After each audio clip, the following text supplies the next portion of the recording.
Hey, Evan, welcome to the Girl Take No podcast. How are you? I'm grand. I'm just happy to be here. Yeah, this is going to be a good conversation because one, when it comes to dating, I don't know about you, but I've seen all the horror stories on TikTok and how women are just talking about how trash dating is right now. I don't know if you've seen a lot of them, but they've been, it's getting such a bad rap and women are afraid to get into the dating pool simply because they believe that there's no good men out there. There's no good options. So I'm glad we're having this conversation because maybe a lot of it starts with them versus who they're seeking. You open up a pretty big can of worms there. So let's be cautious.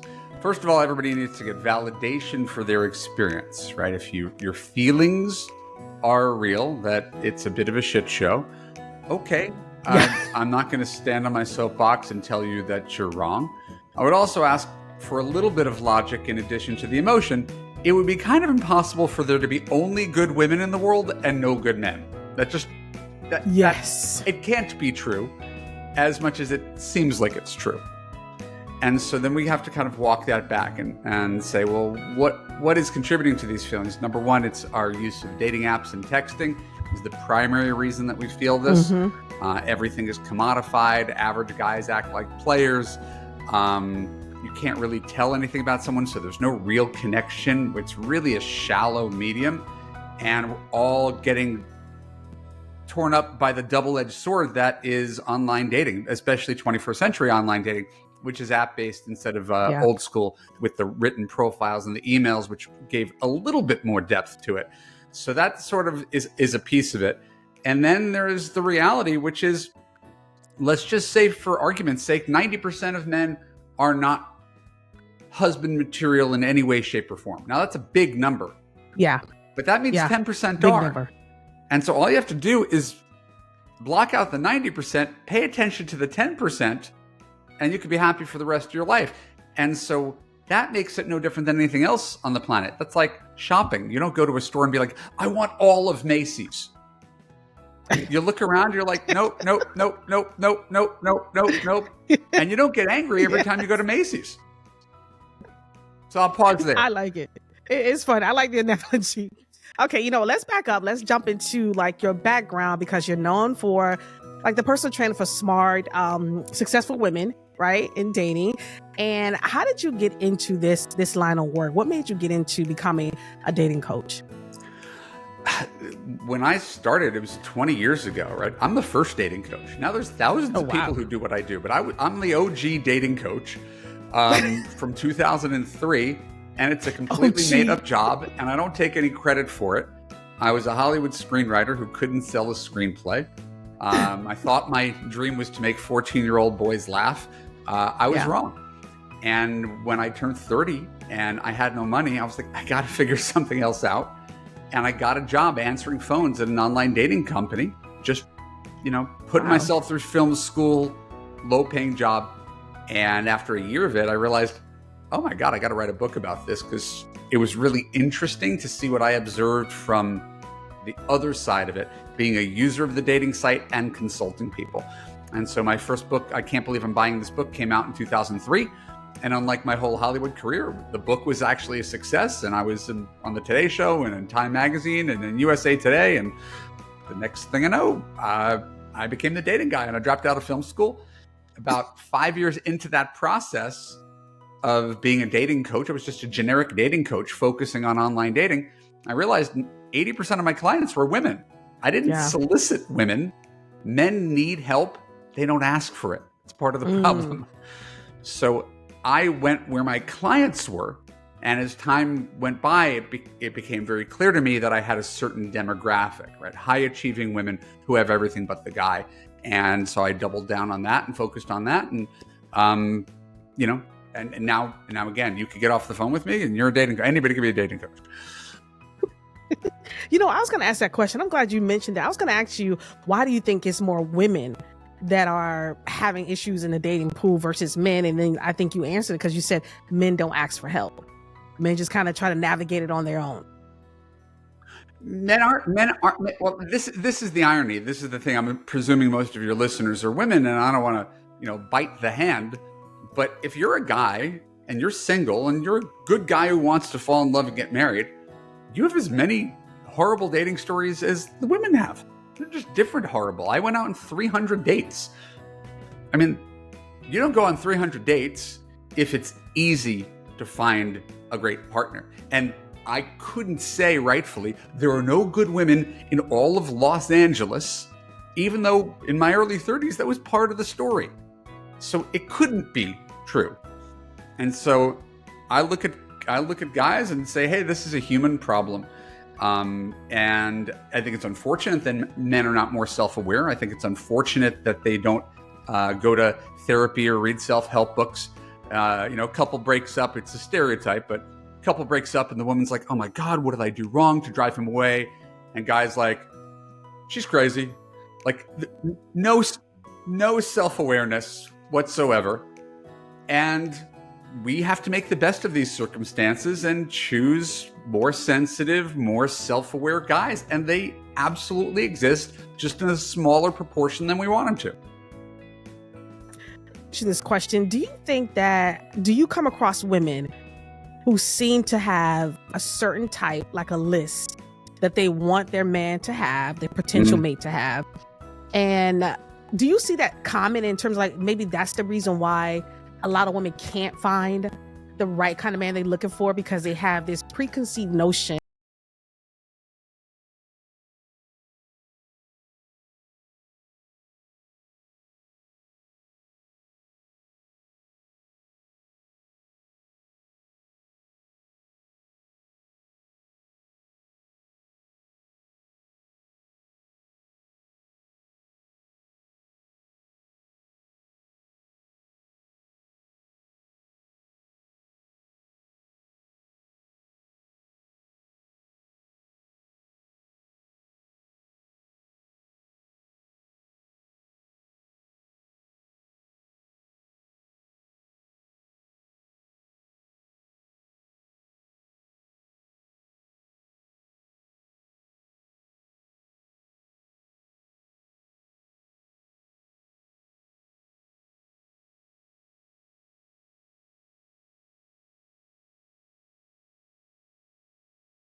is it making you happy?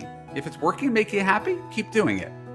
So you said two things that I wrote down here on my little Post-it note that I wanted to circle back to. One of them is the idea of dating online to broaden your dating pool. That's the opposite of what we did based on what we talked about before. In real life, you sit next to a stranger on a plane and he asks you out. Online, we go narrower. He is African American. He has a bachelor's degree. He makes X. We actually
this.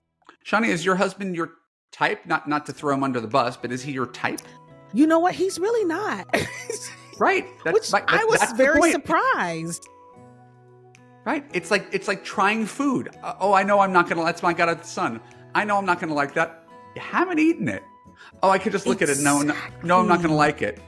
And you'd be surprised. Again, I was in my mid 30s, and I was 34 very specifically, and I wanted to have a family. So what does it make sense to look for?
to you, wants to sleep with you, wants to date you, wants to marry you. And it doesn't have to be true. Yeah. But if you assume that every guy is interested in you, you're going to show up really differently than if you assume they're not.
Yeah. Right? The guy won't ask for directions. It's a stereotype. Right?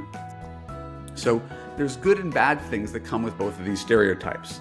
Men, in general, and I do think there's a biological component to it, I don't fully understand it, are more confident, irrationally confident. My son's got irrational confidence. He thinks he could do anything. Right? We have to teach him humility.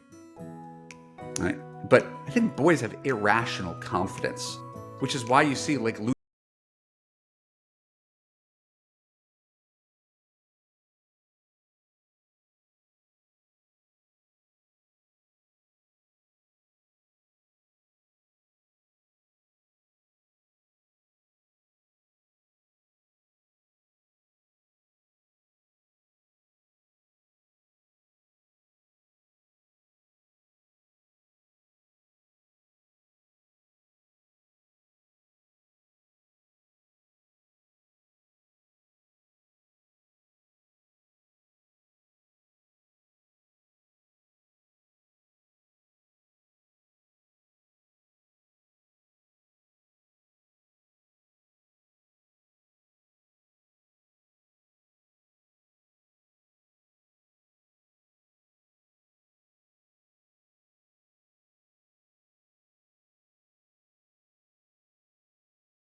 so I wouldn't even offer to sell you any of my books because they were written, 10 plus years ago. So I have 4 books. I got a podcast. I got a Substack. I got a blah, blah, blah, blah, blah. I'm Googleable is what I'm saying. So if you want to find me, you would go to evanmarckatz.com. I actually made a gift for your listeners. Oh, great. evanmarckatz.com/take note. Yes. So they can get a free gift, 7 massive mistakes you're making in dating, and get on my mailing list. Follow me on Instagram, Real Evan Marc Katz. And if you are serious about making a big change in your love life, not changing yourself, but changing the way you date and choose men, you could apply to join me at my course, Love You, for smart, strong, successful women who have everything but the guy. Oh, yeah. I'm definitely gonna have everything down in the show notes so they can get in contact with you. And I'm gonna refer a lot of my friends to you who I know are having a hard time dating. Let me ask you, before we bring the show to an end, what do you see? Where do you think dating is going? What do you see for the future of dating? Because AI is here, right? And will AI play a part in the dating world? Possibly in a way that I couldn't foresee any more than we could foresee dating apps in 1985. Yeah, that's who true. knows what AI has the capacity to do in terms of how it's going to revolutionize our world. I would suspect, and again, this might be my bias, as a guy who's been coaching for 20 years, married for 15, I suspect it'll make things worse. I suspect anything that takes people away from true connection can only be a problem, and that true connection is the only thing that's going to save our country, right? Right. Yeah. Just seeing the humanity in other people is the only thing that's going to save our country, and that's on a larger scale. On a small scale, it's always about just two people connecting and finding what they have in common. Anything that gets in the way of that seems to be a problem, but I don't get to control that. You don't get to control that. All we can do is figure out how to make the best of it. So a big portion of my advice is based on the fact that I remember the world before the internet and dating apps. And I say, how do we use these tools, but not lose sight of what actually connects us, which is why I said, slow down a little bit to screen men before meeting them, instead of swiping right, texting, meeting total strangers, because you don't want to waste time and you want to see if there's chemistry. The cost of going on too many dates is that you're going to get burnt out really, really fast if you don't do any screening. Yeah, I like that. I'm definitely going to tell some friends about that, to just kind of slow it down and take it a little bit slower and not have to jump out, because a lot of them have been dating a lot and they have been burnt out. And that's why I think I hear so many horror stories, because women are just like over it now. They're real. And I would never try to talk someone out of those feelings. I'd probably just leave you and your listeners with one metaphor. You may or may not identify with it, but the central metaphor of my Love You course is that women are the CEOs and men are the interns applying for a job. Yeah. And so we don't judge the intern strictly on his resume or how he looks in a suit. Does he come in early? Does he stay late? Yeah. How much, now that he got the job, is he still working as hard during the 3-month period that you're trying him out? Yeah. We're really paying attention to effort and intention and capacity, right? And that's, if we judge men in dating that way, a lot of those lazy text once a week, hey, want to come over guys, gone. Yes. Yeah. Listen, I'm glad we did this show, because I got to have you back on the podcast, because I mean, like I said, my listeners are women, 70% are women. And I know how hard it is to date, and how being able to have some type of guidance and being able to have someone like you that's been in the game for a long time and have this great program, it's so helpful, because I know a lot of women who really want to find true love. They want to find their husbands, and they having such a hard time doing it. And I think a lot of them just don't see that maybe some of the things that they're doing is kind of getting in their own way.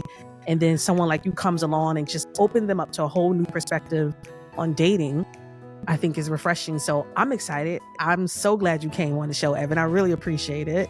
No, thank you for having me. You did an amazing job today and asked thoughtful, personal questions. So you're really good at what you do. I appreciate that. Yeah, because like I said, I've had so many discussions with women around dating, and it is good to have someone like you on the show. And I'm gonna make sure I send this out to everybody so they can hear it, because this is something they need to listen to. Well, thank you for your time. I really appreciate it.